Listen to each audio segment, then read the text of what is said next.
Olá, meus queridos. Agora vamos continuar com os próximos versículos da primeira epístola de João, no capítulo 3. Mas antes de começarmos nossos vídeos, não se esqueça de se inscrever no canal.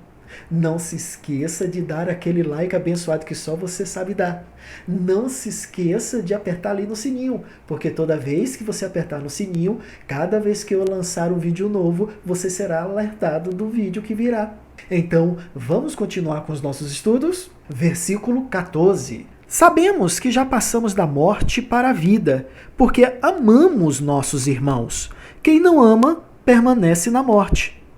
No versículo 14, ele vai dizer o seguinte, que passamos da morte para a vida porque amamos.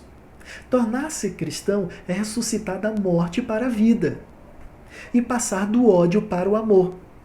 A falta de amor implica que, de verdade, a pessoa está espiritualmente morta. E por isso, o amor é a prova infalível de que a pessoa realmente nasceu de novo. Ou seja, se você não ama, então você nunca passou pelo novo nascimento. Versículo 15. Quem odeia seu irmão é assassino, e vocês sabem que nenhum assassino tem a vida eterna em si mesmo. Observe que no sentido espiritual, aos olhos de Deus, o ódio equivale a um homicídio. Ou seja, a atitude equivale ao ato.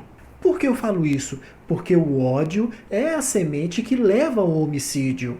É por isso que ele fala nos versículos anteriores sobre o ódio de Caim sobre Abel, onde isso tudo resultou em quê? Em um homicídio. O termo odiar, ela aparece 39 vezes e ela vem de um termo grego que se chama mísel, significa aversão, hostilidade, desdém, malignidade, malquerência, entre outros termos. Ou seja, ainda que seja um apóstolo, odiou é assassino, não precisa matar, porque já matou. Então observe que isso não é um exemplo que está longe de muitos. Quantos irmãos odeiam uns aos outros? Quantas igrejas se odeiam? Quantos irmãos entram em embates, desdenham uns dos outros? Quantos irmãos hoje não se falam? Por conta de bobagens, por conta de sabe-se lá o quê? Quantos irmãos estão nessa situação? Se você está nessa situação, meu irmão, então tome cuidado, porque você está numa situação de ódio, você está numa situação onde você não precisa matar, porque você já matou. Vocês lembram dessas pessoas que quando eu falei para vocês que se vocês não aceitarem as leis, Deus vai matar? Essa pessoa que fala isso para você, muitas vezes até mesmo é um cristão. Ele acha que Deus é um assassino. Esse que se diz cristão, ele diz que Deus é um assassino porque ele acha que você tem que aceitar as leis de Deus no momento que ele acha propício. Porém, ele tem que entender, ou você, se você é essa pessoa, você precisa entender que tudo é no tempo de Deus. Porque quem convence a pessoa do pecado é o Espírito Santo de Deus, não você. E, portanto, quando você se refere a Deus como um assassino, isso é condenável, porque Deus não é assassino, Deus é amor. E ele amou o mundo de tal maneira que deu seu Filho unigênito para que todo aquele que nele crê não pereça, mas tenha vida eterna. Agora vem você me dizer que se a pessoa não aceitar a lei de Deus, Deus vai matar ele. Deus é o quê? Um cangaceiro?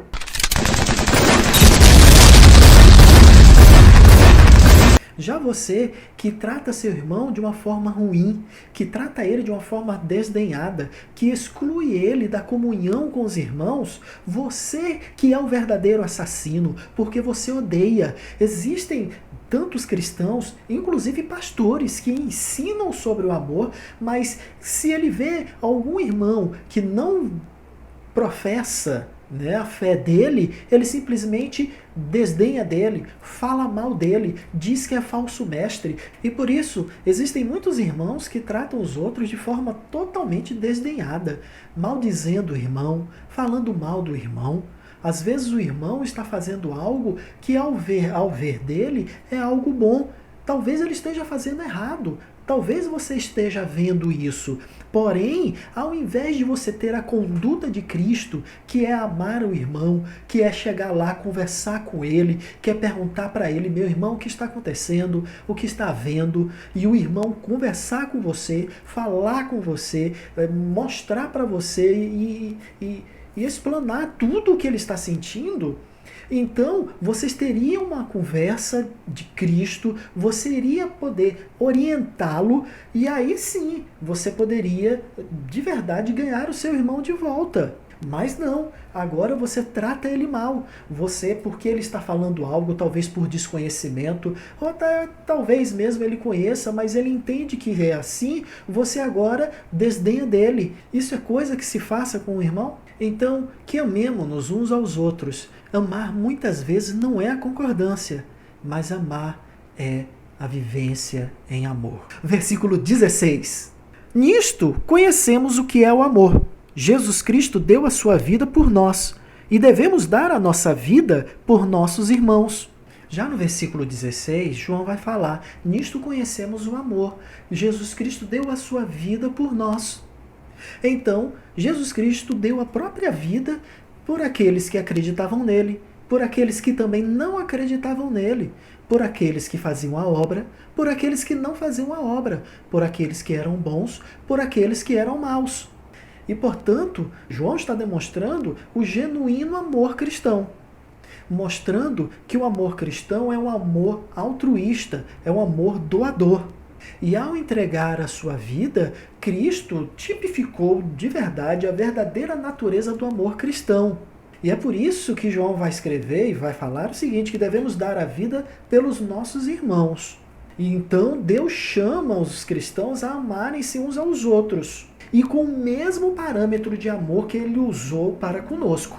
Mas agora existem cristãos que simplesmente pelo simples fato do seu irmãozinho não concordar acerca de tudo que você concorda, então você trata ele com desdenho, com chacota, demonstrando total desamor, demonstrando total falta de compaixão, total falta de compreensão e altruísmo.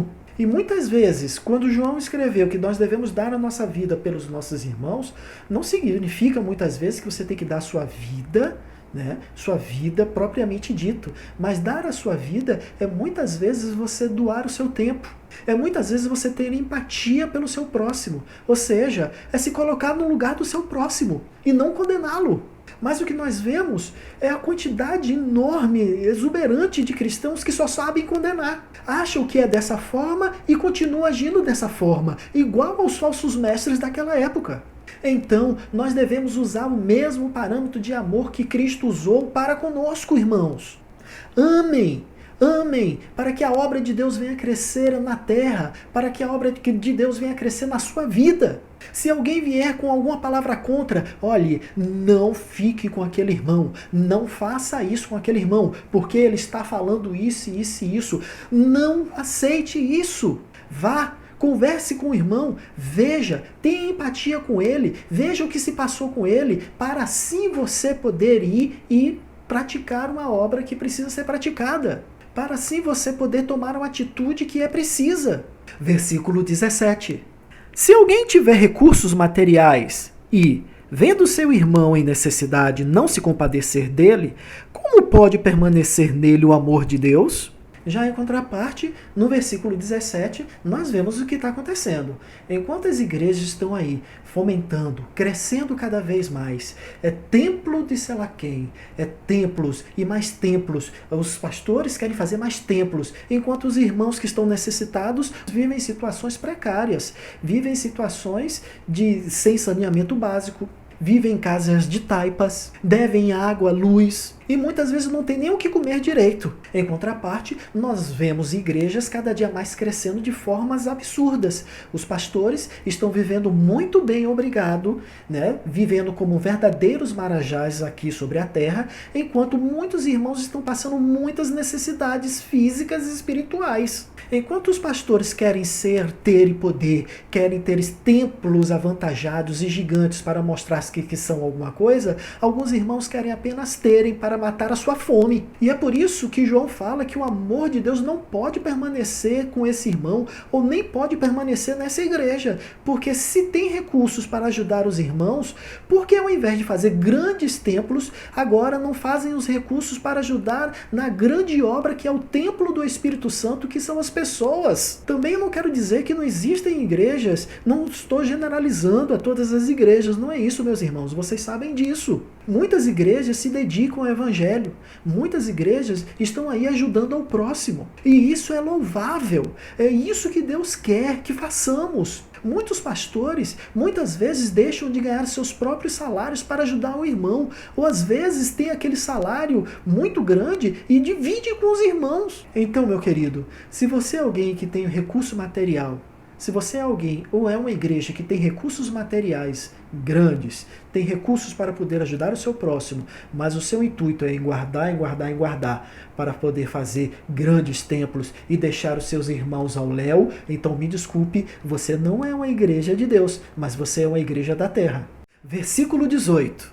Filhinhos, não amemos de palavras nem de boca, mas em ação e em verdade. É por isso que no 18 ele vai falar que não amemos de palavras, nem de boca, mas de ação e em verdade. Então, o verdadeiro cristão, nós, irmãos, é por isso que hoje eu faço esse canal, é por isso que hoje eu tenho esse canal, para que abra sua mente. É importante você entender que o verdadeiro cristão, ele não é o verdadeiro cristão de boca, mas sim em atitudes, em ação. Você é alguém que tem um cérebro e que sabe pensar. Quer conhecer uma igreja de Cristo? Observe o quanto ela se doa para o próximo. O quanto ela faz para o próximo. Se é uma igreja que só pensa em crescer, que só pensa em fazer grandes templos, e que só pensa em colocar ar-condicionados, fazer isso e aquilo, e os pastores vivem bem e os seus irmãos vivem mal, então fiquem de antena em pé. Por isso, não amemos de palavra, mas amemos em atitudes e em ação, como está escrito no versículo 18. Porque o amor não é questão de sentimento,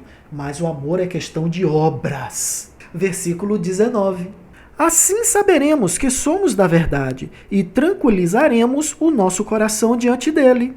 É por isso que quando você age dessa forma, nisso nós seremos tranquilizados, teremos tranquilizados os nossos corações, porque nós estamos fazendo a obra de Deus. E se estamos fazendo a obra de Deus, nada vem a nos condenar, porque nós estamos no caminho certo, estamos fazendo a obra certa. Porém, muitas pessoas elas vivem num ato de condenação, num ato em que nada está bom. Tudo para ela está ruim, até mesmo servindo a Cristo, né? Os que se dizem servir a Cristo. Por isso, você que faz a obra do Senhor, você tem o primeiro benefício que você tem é a certeza da salvação, e é por isso que você fica tranquilo. Versículo 20. Quando o nosso coração nos condenar, porque Deus é maior do que o nosso coração e sabe todas as coisas. Já no versículo 20, nos mostra se você tiver alguma coisa que te condena no seu coração, é importante você entender o seguinte, que Deus nos conhece, Ele sabe das nossas inseguranças. E embora, né, o cristão possa ter essas inseguranças quanto à salvação, é importante você entender o seguinte, se você é alguém que faz a obra do Senhor, se você é alguém que é empático com as outras pessoas, se você é alguém que não trata o outro bem porque ela tem dinheiro, se você é alguém que trata bem a toda a pessoa, a todos que vierem ao seu caminho, se você é alguém que ama de verdade, que tenta fazer a obra, que anda como Cristo andou, então, meu querido, pode ter certeza que a vida eterna pertence a você. E observe também que Deus não nos condena. Isso está escrito em Romanos capítulo 8, versículo 1. Versículo 21. Amados, se o nosso coração não nos condenar, temos confiança diante de Deus. Já no 21, se o nosso coração não condena, então nós temos confiança diante de Deus. Ou seja, é como eu falei lá no versículo anterior. Se você é alguém que faz a obra do Senhor, então o amor ele exclui essa autocondenação na sua vida. Então, se você é alguém que pratica o amor, que quer fazer o bem, que faz o bem às outras pessoas, que entende que amar a Deus está no amar ao próximo, então, meu querido, você está fazendo a coisa certa. O resultado dessa sua ação é a vida eterna, é a salvação, e essa confiança realmente diz respeito ao relacionamento que nós temos com Deus. Versículo 22. E recebemos dele tudo o que pedimos, porque obedecemos aos seus mandamentos e fazemos o que lhe agrada. Já no versículo 22, ele vai falar que recebemos dele tudo o que pedimos. Você lembra quando eu falei para vocês que em buscar em primeiro lugar o reino de Deus e a sua justiça e as outras coisas vos serão acrescentadas? Então é isso. O verdadeiro cristão que faz a obra de Deus, que busca fazer a obra de Deus, ele muitas vezes não anda pedindo, como a grande maioria está aí. E buscam, e fazem, e querem, e fazem campanha, e briga com Deus, e põe na parede, e empurra, e faz, acontece. É tantas coisas que andam por aí que nós vemos que chega a ser um absurdo. Mas o verdadeiro cristão, ele que anda em amor, ele que faz a obra dele, muitas vezes você não precisa pedir nada. Sabe por quê? Porque Deus sabe do que você precisa.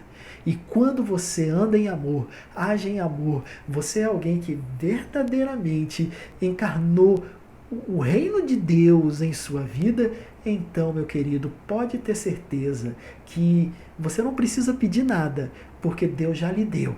Deus já lhe deu em amor, porque nós fazemos o que agrada a Ele. Versículo 23. E este é o seu mandamento, que creiamos no nome de seu Filho Jesus Cristo e que nos amemos uns aos outros, como Ele nos ordenou. Versículo 24. Os que obedecem aos seus mandamentos permanecem nele, e ele neles. Deste modo, sabemos que ele permanece em nós pelo Espírito que nos deu. Já nos versículos 23 e 24, que nós fazemos como um bloco, ele vai falar quase a mesma coisa, observe o seguinte, que crer, amar e obedecer são as maiores evidências da verdadeira salvação. O benefício do amor é a presença permanente do Espírito Santo em nossa vida. Então, meus queridos, acabamos com mais um estudo da Palavra do Senhor.